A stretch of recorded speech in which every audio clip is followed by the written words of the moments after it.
இல்ல அந்த இடத்தை விட்டு நீ சீக்கிரமா போகணும். அந்த சீக்கிரமா போகும்போது 2 வழி உங்ககிட்ட இருக்குது. அந்த அந்த அந்த சோதனைக்குன்னு உள்ள ஒரு பக்கம் இருக்குது. உனக்கு ஆவிக்குரிய காரியத்துல அந்த மைண்ட் டைவர்ட் பண்ணக்கூடிய மற்றொரு வழி இருக்குது. சோதனைக்குள்ள வழியில போய் இந்த எண்ணத்தோட போனா நிச்சயமா விழுந்து போயிடுவேன். அதனால சரியான பாதையில மைண்ட் டைவர்ட் பண்றதும் பண்றோம். சரியான வழியில சரியான இடத்துல போய் அந்த டைவர்ட் பண்ணிக்கிட்டா உன்னை நீ பரிசுத்தவாளாய் பரிசுத்தவானாய் உன்னை நீ காத்துக்கொள்ள முடியும். இப்படிதான் அந்த உணர்ச்சிகளை கட்டுப்படுத்துறது மிக மிக முக்கியம். கர்த்தருக்காக இந்த சரீரத்தை நான் பரிசுத்தமாக்கிக் கொள்கிறேன். ஏன்னாக்கா ஆண்டவர் சொன்னாரே, நீங்களே ஆலயம். இந்த ஆலயத்தை ஒருவன் கெடுத்து போட்டால் அவனை நான் கெடுத்து போடுவேன். இந்த ஆலயத்தை இந்த சரீரத்தை கெடுத்து போட நமக்கு உரிமை இல்லை. இது கர்த்தர் கொடுத்த சரீரம். ஆகவே இந்த சரீரத்தை பரிசுத்தமாய் பாதுகாக்க வேண்டியது நம் ஒவ்வொருத்தருடைய கடமை. வாலிப தம்பிமார் தங்கச்சிமார் உங்கள் ஒவ்வொருவருக்கும் தனிப்பட்ட முறையில சொல்றேன். மறைச்சு மறைமுகமாக பேச நான் விரும்பல. ஏன்னா சில காரியங்களை வெளிப்படையா சொன்னாதான் முடியும். அது இல்லாம இங்க நீங்க அந்த ஒரு நிலைமையில இங்க வந்திருக்கிறீங்க. ஆகவே உங்களுக்கு வெளிப்படையா நான் சொல்ல ஆசைப்பட்டேன். மோகம் அது தவறான காரியத்துக்கு அது வழி நடத்தி செல்லும். பாருங்க, இந்த அம்னோன் யார விரும்பினா? தாமார விரும்பினா. தாமார் வாசவத்துல யாரு? Own sister. நிறைய பேருக்கு அதை வாசிக்கும் போது முதல் அந்த அதிகாரத்தினுடைய ஆரம்பம் வாசிப்பாங்க. 2வது வசனம் அம்னோன் தன்னுடைய சகோதரி ஆகியன்னு ஆரம்பிச்சிருக்கும். என்னடா இது குழப்பறாரு? முதல்ல அவனை போய் அவளை நேசிச்சான்னு சொல்லப்பட்டிருக்குது. ஆனா 2வது வசனத்துல என்ன சொல்லிருக்குது? சகோதரியாகிய தாமாரை அப்படின்னு சொல்லப்பட்டிருக்குது. இது வாசகத்துல சரித்திரம் படிக்காம முன்ன பின்ன படிக்காம இருக்கிறவங்களுக்கு ரொம்ப குழப்பமாயிடும். ஏன் சகோதரின்ற வார்த்தை உபயோகப்படுத்திருக்கிறான்னு மேல வாசிச்சாக்கா உங்களுக்கு நல்லா புரியும். தாவீதுக்கு பல மனைவிகள் உண்டு. அதுல ஒரு மனைவிக்கு பிறந்ததுதான் அப்சலோம் தாமார். இன்னொரு மனைவிக்கு பிறந்ததுதான் அம்னோன். தாய்கள் வேற, ஆனால் தகப்பன் ஒரே தகப்பன். அப்ப என்ன ஆகுது? சொந்த சகோதரி. சொந்த சகோதரி தன்னுடைய தகப்பனின் ரத்தம், தன்னுடைய ரத்தம், அவளுடைய ரத்தம் எல்லாம் ஒன்று. சொந்த சகோதரிய அவன் மோகிக்கிறான். மோகத்துக்கு பாருங்க, அதான் காதலுக்கு என்ன இல்ல. காதலுக்கு யார நேசிக்கிறோம், எப்படி நேசிக்கிறோம், அதனுடைய பின்னணி ஒண்ணும் இல்லை, ஒண்ணும் இல்லை. அப்புறம் பின்னாடி கண்ணீர் விடுறது. ஐயோ எனக்கு தெரியாம போச்சா, உன்னை போய் நான் கட்டினேனே, எங்க அம்மா வேண்டான்னாங்களே, எங்க அப்பா வேண்டான்னாங்களே, எல்லாரும் காலை பிடிச்சாங்க கைய பிடிச்சாங்க, ஆனா நீ உன் வார்த்தையே நம்பி நான் மளமளன்னு வந்தேன் இல்லையா அப்படின்னு வாங்க. நான் கேக்குறேன், சரி மனதை புரிந்து கொண்டதுக்கு பிறகு திருமணம் செய்து கொள்வது நல்லதுன்னு சொல்றீங்க. உண்மையிலே நீங்க மனசை புரிஞ்சுக்கிட்டீங்களா? மனசை புரிஞ்சுக்கிட்டோன்னு சொல்ல முடியுமா? தேவன் மனுஷன் முகத்தை பார்ப்பான், தேவனோ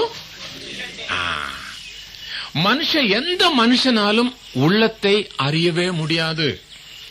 ஆனா வெளிப்படையாக உண்மையை சொல்ற மாதிரியே இருக்கும்.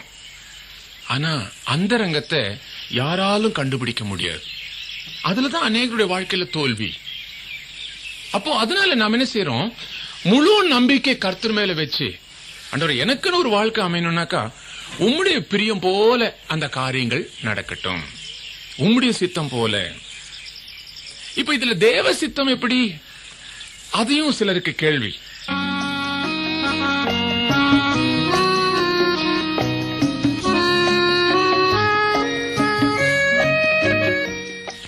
அவங்கள காதலிக்கிறேன், அவங்க என்ன காதலிக்கிறாங்க. எங்க வீட்டுல இந்த காரியத்தை நான் சொன்னேன், எங்க வீட்டுல ஓகே சொல்லிட்டாங்க, ஆனா அவ வீட்டுல ஒத்துக்க மாட்டேன்றாங்க. நாங்க எம்பிபிஎஸ் முடிச்சாச்சு, இப்ப எம்டியும் படிச்சிட்டு இருக்கிறோம், இன்னும் எவ்வளவு நாளைக்கு நாங்க இப்படி ஜீவிக்கிறது? அவங்க பெண்ணு வீட்டுல சம்மதிக்கவே மாட்டேன்றாங்க. இப்போ நாங்க 2 பேருமே கிறிஸ்தவங்க, அதுவும் born again எக்ஸ்பீரியன்ஸ் உள்ள கிறிஸ்தவங்க. இப்ப நாங்க உங்ககிட்ட வந்தது தேவ சித்தத்தை அறிவதற்காக வந்தோம். தேவ சித்தம். இப்ப நாங்க 2 பேரும் சேர்ந்து வாழ்வது தேவ சித்தமா இல்லையான்னு தெரிஞ்சுக்கணும். அப்ப நான் சொன்னேன், ஆமா நீங்க அவளை நேசிக்கிறீங்களா? ஆமாங்க நேசிக்கிறேன். ஏமா நீ உண்மையிலேயே அவளை நேசிக்கிறியா? ஆமா. கல்யாணம் கட்டினா அவரை தான் கட்டுவேன், இல்லன்னா நான் இப்படியே இருந்துருவேன். ஓ, அந்த தீர்மானத்துக்கு வந்துட்டீங்களா? தம்பி நீங்க? ஆமாங்க நான் அந்த தீர்மானம். அப்ப கட்டிட்டு போப்பா, கட்டிட்டு போ. தேவ சித்தத்துக்கு ஏன் வர்ற? அதான் தீர்மானம் பண்ணியாச்சு இல்ல, கடைசி வரைக்கும் இப்படிதான் வாழணும்னு தீர்மானம் பண்ணியாச்சு. அப்புறம் எங்க தேவ சித்தம் இருக்குது? நமக்குள்ளாகவே ஒரு திட்டம் வரைஞ்சுக்கிட்டு ஒரு பிளான பண்ணிட்டு தேவ சித்தத்தை எதிர்பார்த்தா ஒரு நாளும் தேவ சித்தம் வெளிப்படாது. நமக்குள் திட்டம் ஒண்ணுமே இல்லாம, சுவாமி எனக்குன்னு ஒரு திட்டம் இல்லை, எனக்கு ஆசை உண்டு, நேசம் உண்டு, பாசம் உண்டு, ஆனா என்னுடைய பிற்கால வாழ்க்கையை அறிந்தவர் நீர் ஒருவர் மாத்திரம்தான். ஆக உம்முடைய கரத்துல அதை விடுறேன், உம்முடைய சித்தம் விளங்கிக் கொள்ள எங்களுக்கு கிருபை தாரும் அப்படின்னு சொல்லிட்டு எந்த ஏற்பாடும் இல்லாம அவரையே நம்பும் போது அவருடைய திட்டம் மிக தெளிவாக நமக்கு வெளிப்படும். அவரையே சார்ந்ததுனால, அவரையே முழுதுமாக நம்பினதுனால. அதை விட்டுட்டு இந்த வலையில அகப்பட்டதுக்கு பிறகு தேவ சித்தத்தை கேட்பது அது தவறான காரியம், அது சரியில்லாத காரியம். இப்படி ஒரு ஏற்பாடு செய்வதற்கு முன்பதாக தேவ சித்தம்னு கேட்டீங்கன்னா நிச்சயமாக அது வெளிப்படுறதுக்கு வாய்ப்பு உண்டு. இப்படி ஒரு அலையன்ஸ் இருக்குது. காலையில் ஒருத்தர் கேள்வி கேட்டார் இல்லையா, 3 பேர் 3 சகோதரிகள் தயாரா இருக்கிறாங்க. இதுல 3ல யார செய்யறது? நீங்க தான் ஆலோசனை சொல்லணும். ஆள் முகமே தெரியாது, நான் எப்படி ஆலோசனை சொல்றது? அந்த மாதிரி சிலர் இருக்கிறாங்க. அப்போ அந்த மாதிரி சந்தர்ப்பத்துல உன்னுடைய ஆவிக்குரிய நிலைமை, அவங்களுடைய ஆவிக்குரிய நிலைமை, இதெல்லாம் நம்ம பார்த்து ஆண்டவருடைய சமூகத்துல கேட்கணும். ஆண்டவரே, இன்னார் இப்படி இருக்கிறாங்க, என்னுடைய உள்ளத்துல ஒரு ஆசை இருக்குது, இவங்களை திருமணம் செஞ்சா வாழ்க்கையில கடைசி வரைக்கும் உங்களுடைய ஊழியத்துக்கு அது பிரயோஜனமா இருக்கும்னு நினைக்கிறேன். ஆனா இன்னும் நான் அதை வெளிப்படுத்தல சுவாமி, இன்னும் வெளிப்படுத்தல, அவங்களும் வெளிப்படுத்தல, ஆனா அவங்க நேசிக்கிறாங்களோ எனக்கு தெரியாது. ஆனால் உமக்கு சித்தம் இல்லாதது என்னுடைய வாழ்க்கையில நடக்கக்கூடாது. உங்களுடைய மனசை வேதனைப்படுத்திட்டு நான் இப்படி ஒரு வாழ்க்கை அமைச்சு கொள்ள பிரியப்படல. ஆகவே உம்முடைய சித்தம் விளங்க எனக்கு ஒரு அடையாளத்தை காண்பியும். நான் அவளை திருமணம் செய்து கொள்ளலாமா? நான் அந்த ஆளை திருமணம் செய்து கொள்ளலாமா? அதுக்கப்புறமேல கர்த்தருடைய வெளிப்பாடு உங்களுக்கு நிச்சயமா கிடைக்கும். சூழ்நிலைகள், மற்ற காரியங்கள், இதை பற்றி உள்ள பேச்சுவார்த்தைகள், இதெல்லாம் ஆட்டோமேட்டிக்கா நீ எதிர்பாராமலே எல்லாம் ஒன்னா கை கூடும். ஆண்டவர் ஒரு வாசல திறக்கிறாருனாக்கா திட்டமா திறப்பாரு. சும்மா சந்துல ஓடி போயிடுன்னு சொல்ல மாட்டார்.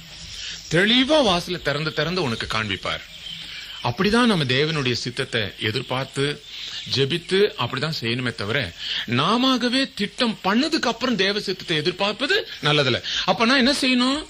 சாமி, இப்படி நான் ஒருத்தரை நேசிச்சுட்டேன், உங்ககிட்ட அதை நான் அறிவிக்கல, ஆனா எப்படியோ எங்க 2 பேருக்குள்ள நேசம் வந்துருச்சு.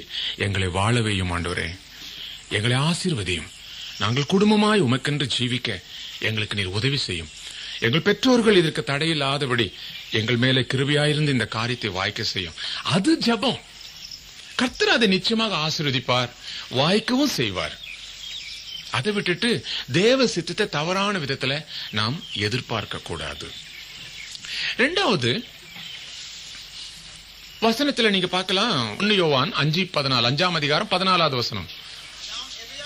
நாம் எதையாகிலும் அவருடைய சித்தத்தின்படி கேட்டால் அவர் நமக்கு செவி கொடுக்கிறார். போதும். கேட்பது சரி, ஆனால் கேட்கிற காரியம் அவருக்கு சித்தமான காரியமான்னு பார்க்கணும். அவருக்கு இஷ்டமில்லாத காரியத்தை நீ கேட்டனாக்கா நிச்சயமா கர்த்தர் வெளிப்படுத்த மாட்டார், அதை ஆசீர்வதிக்க மாட்டார். இப்ப பாருங்க, சிலர் என்ன செய்யறாங்க, ஒரு இந்து வாலிபனை கல்யாணம் பண்றது அல்லது நேசிக்கிறது, இப்ப தேவ சித்தம்னு கேட்கறது வெளிப்படையாவே தெரியுதே. விக்கிரகத்தை ஆராதிக்கிறவங்களோட உள்ள உறவு இருக்கக்கூடாது. நீதிமொழிகள் புஸ்தகத்தை எழுதுனது யாரு? சாலமோன். பிரசங்கினுடைய புஸ்தகத்தை எழுதுனது யாரு? சாலமோன் தான் சொல்றாங்க. அதே மாதிரி உன்னத பாட்டு எழுதுனது யாரு? அதுவும் சாலமோன் தான் சொல்றாங்க. ஆனா உறுதி இல்லை. ஆனா எப்படியோ இந்த நீதிமொழிகள் அநேக நீதிபதிகள் எல்லாம் கையில வச்சிருக்கிற ஒரு புஸ்தகம். இந்த சாலமோனுக்கு கர்த்தர் பெரிய ஞானத்தை கொடுத்தார். அவனுக்கு கர்த்தர் ஆசீர்வாதம் கொடுக்கும் போது என்ன சொன்னாரு? உன்னை போல இருக்கிற ஞானவான் உலகத்துல இதுக்கு முன்னாடி இருக்கக்கூடாது, இதுக்கு பின்னாடி இருக்கக்கூடாது. அந்த அளவுக்கு உனக்கு ஒரு ஞானத்தை கொடுக்கறேன். ஏன்னா அவன் ஞானம் கேட்டான். இந்த ஜனங்களை நடத்துறதுக்கு நான் இந்த சின்ன வயசுல வந்திருக்கிறேன். ஆகவே எனக்கு ஞானம் போதாது, இந்த ஆளுகின்ற ஞானம் எனக்கு வேண்டும். எல்லாவற்றையும் அறிந்து கொள்ளுகிற ஞானம். எத்தனை குடும்பத்தினுடைய பிரச்சனையை தீர்த்திருப்பான், எத்தனை காதலருடைய வாழ்க்கையை அவன் சரிப்படுத்தி தீர்த்திருப்பான். அப்படிப்பட்ட ஒரு நல்ல நியாயாதிபதி. இவனுடைய நியாயாதிபதி தன்மையை கேட்டுதான் வேறொரு தேசத்தினுடைய ராணி கூட தேடிட்டு வந்தாளே. என்ன அதிசயமான மனுஷன், அற்புதமா நியாயம் செய்யறானமேன்னு. அப்படி மற்றவங்களுக்கெல்லாம் ஞானத்தை கொடுத்து நியாயத்தை கொடுத்து தீர்த்து வச்சு அநேகருக்கு புத்தி சொன்னவன். ஆனா அவனுடைய வாழ்க்கையினுடைய முடிவு பாத்தீங்களா? என்ன ஆச்சு அவனுடைய முடிவு? விக்கிரகத்தை ஆராதிக்கிறவர்களோடு அவனுக்கு தொடர்பு ஏற்பட்டுருச்சு. அப்படிப்பட்ட பெண்களை அவன் திருமணம் செய்து கொண்டான். வசனம் சொல்லுது, அவர்கள் அவனை சோரம் போக பண்ணினார்கள். அவங்க வெளிக்கு இழுத்துட்டாங்க. அவன் அப்படிதான் நடக்கும். சாதாரணமா பெண்கள் எந்த மாதிரி இருக்கிறாங்களோ அந்த லைனுக்கு தான் ஆம்பளைங்க போயிடுறாங்க. நிறைய இடத்துல அப்படிதான். அந்த மாதிரி உள்ள வழியில விக்கிரகத்தை ஆராதிச்சவர்களோடு உள்ள உறவு ஏற்பட்டதுனால அவர்களுடைய வழிக்கு இவன் போக ஆரம்பிச்சிட்டான். அது மாத்திரம் இல்ல, தேவனுக்கு என் தேவன் சொல்லி தேவனுக்கு ஆலயம் கட்டின அதே கையில யார் யார நேசிச்சானோ, அதுவும் விதவிதமான பொண்ணுங்களை நேசிச்சிருக்கிறான். அவங்க விதவிதமான தெய்வங்களை வணங்கி இருக்கிறாங்க. அத்தனை பெண்களுக்கும் அவங்க இஷ்டப்பட்ட மாதிரி அவங்க அவங்களுக்கு ஒரு கோயிலை கட்டி வச்சுட்டாங்க. அவங்க அவங்களுக்கு ஒரு கோயில, அவங்க அவங்களுக்கு கோயில. நீ அந்த தெய்வத்தை ஆராதிக்கிறியா, தா உனக்கு ஒரு கோயில். நீ இந்த தெய்வத்தை ஆராதிக்கிறியா, தா அந்த தெய்வத்துக்கு ஒரு கோயில். எப்படி இருக்கும் கர்த்தருடைய மனசு? ஆகவே தான் மற்றவங்களுக்கு உபதேசம் சொன்ன இந்த சாலமோனுடைய முடிவு அவ்வளவு சந்தோஷகரமானதாக இல்லை. சாலமோனுடைய முடிவு பரிதாபம். ஒரே ஒரு காரணம் என்ன? அவன் விக்கிரகத்தை ஆராதித்தவர்களோடு அவன் திருமணம் செய்தான், தொடர்பு கொண்டான். அதனாலதான் கர்த்தருடைய பிள்ளைகள் இயேசுவை நேசிக்கிறவங்களோட தான் தொடர்பு இருக்கணும். இப்ப இப்படிப்பட்ட ஒரு தொடர்பை ஏற்படுத்திட்டு ஆண்டவருடைய சித்தம் என்னன்னு கேட்க வேண்டிய அவசியமே இல்லை. ஏன்? தேவனுக்கு இது தவறு, இதுக்கு பிடிக்காது. அவிசுவாசி அந்நிய நுகத்தோட இணைக்க கூடாதுன்னு வசனம் சொல்லுது இல்லையா? அந்நிய நுகத்தோட இணைக்க கூடாது. விசுவாசி அவிசுவாசியோடு இணைக்க கூடாது. அந்நிய நுகத்தோடு இணைக்கப்படாதிருப்பாயாக தெளிவா சொல்லுது சட்டம். ஆரம்பத்தில் ஆதி ஆகமத்திலிருந்தே வேத புஸ்தகம் முழுவதுமே நீ பார்க்கலாம். ஆண்டவருக்கு கோபம் விக்கிரகாராதனை, விக்கிரகாராதனை, விக்கிரகாராதனை. எந்த ராஜா வந்தாலும் முதல்ல நீ அதை தவிர்த்து போடுன்றார். அவ்வளவு கோபமும் வெறுப்பும் அந்த விக்கிரக ஆராதனை இருக்குது. அவர் வெறுக்கின்ற ஒரு பெண்ணை, ஒரு மாலிபனை நீ நேசிச்சு நீ கல்யாணம் கட்டினாக்கா அப்ப தேவன் அதை வெளிப்படுத்துவாரா? இது நல்ல தேவனுடைய சித்தத்தை நம்ம கேட்ட அவர் சொல்லுவாரா? நிச்சயமாக சொல்ல மாட்டார். தாவீது சொல்றான், ஆண்டவரே உம்மை பகைக்கிறவரை நான் பகைப்பேன். அதான் வைராகியம், ஆவிக்குரிய வைராகியம். அதனால ஆவிக்குரியவங்க நான் இப்படி இருந்தாலும் இருப்பேன்னு தவிர ஒரு நாளும் விக்கிரகத்தை ஆராதிக்கிறவங்களோட எங்க அப்பா அம்மா சொன்னாலும் நான் இணைய மாட்டேன், கட்ட மாட்டேன். எனக்கென்று கர்த்தர் என்னை நேசித்தது உண்மையானா எனக்கென்று ஒரு வாழ்க்கையை அவர் வச்சிருப்பார். இப்படி சொல்லி நம்ம கர்த்தருக்கு முன்பாக வைராகியம் பாராட்டும் போது அது ஒரு நாளும் வீண் போகாது. தேவ சித்தம், இப்படிப்பட்ட காரியங்களில் தேவ சித்தம், நீங்களாக தீர்மானித்துக் கொண்ட காரியத்துக்கு தேவ சித்தம் வராது. இந்த இடத்துல சொல்லப்பட்ட அந்த வசனத்தின்படி அவருடைய சித்தத்தின்படி நீங்கள் எதை கேட்கிறீர்களோ அதுதான் பெற்றுக்கொள்வீங்க. அப்போ ஜெபிக்கிறதுக்கு முன்னாடி இது அவருக்கு பிரியுமா, இந்த இணைப்பு அவருக்கு இஷ்டமா இருக்க முடியுமா, இந்த தொடர்பு நான் செய்திருக்கிறேன்னு இது அவருக்கு சித்தமா இருக்குமா அப்படின்றத அப்பவே நீ ஆரம்பத்திலே நீ கேட்டு அது அவருக்கு சித்தம் இல்லை, அது அவருக்கு பிரியமில்லாத காரியம்ன்றது வசனத்தின் மூலியமாகவும் உன்னுடைய உள்ளத்திலே காணப்படுகிற அந்த குற்றமில்லாத அந்த சந்தோஷத்தை நிமித்தமாக நீ உறுதிப்படுத்திக்கோ. ஒரு காரியத்தை நீ செய்யும் போது உள்ளத்துல குற்ற உணர்ச்சி இருக்குமானாக்கா நீ தயவுசெய்து அத இன்னொரு தூர நீ பரிசோதனை செஞ்சு கொள்றது உனக்கு நல்லது. திருமணம் கட்டம் அதுதான் கர்த்தருடைய ஒழுங்கு. அந்த ஒழுங்குக்குள்ள வரும் வரைக்கும் உன்னை நீ கட்டுப்படுத்திக் கொள்வது நல்லது.